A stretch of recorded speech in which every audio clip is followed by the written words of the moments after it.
اسلام کی پہلی جنگ، اسلام کو جو پہلی فتح ملی وہ کون سی جنگ تھی؟ جنگ بدر۔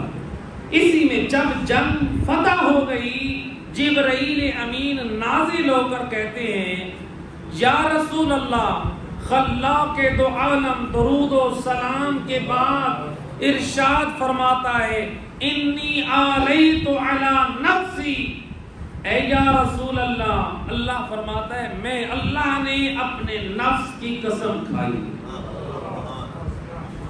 اے اللہ تو نے کیا قسم کھائی ہے؟ انی علیت علی نفسی، میں نے اپنے نفس کی قسم کھائی ہے، لا الہم حب علی ابن ابی طالب الا احببتہ، میں نے قسم کھائی ہے میں اس دل میں علی کی محبت نہ ڈالوں گا جس سے میں اللہ محبت نہیں کرتا۔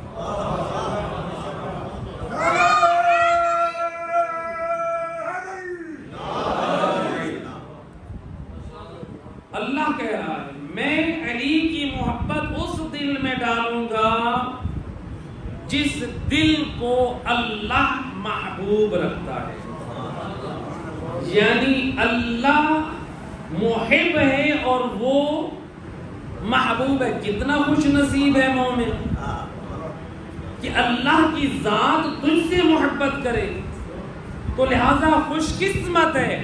تیرا تو رشتہ اور تعلق ہے اس گھرانے سے کہ جب علی حیدر کرار کی ولادت باسعادت ہوئی، علی مولا 3 دن کے تھے، جب نبی کے ہاتھوں پہ آئے تو کہا کہ یا نبی اللہ کیا پڑھوں؟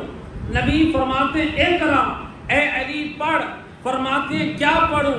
تورات پڑھوں، زبور پڑھوں، انجیل پڑھوں؟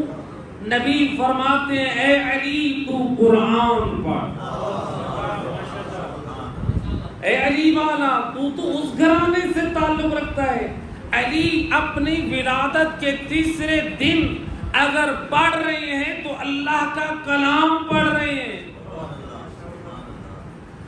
اب علی مولا قرآن پڑھ رہے ہیں، کیا علی مولا اپنی زبان سے اپنی فضائل کو بیان کر سکتے تھے؟ کر سکتے تھے یا نہ کر سکتے تھے؟ جو قرآن ابھی نازل نہیں ہوا، جس کو بھی نازل ہونے میں بھی دیر ہے، ابھی اس نے نازل بھی 23 سال میں ہونا ہے،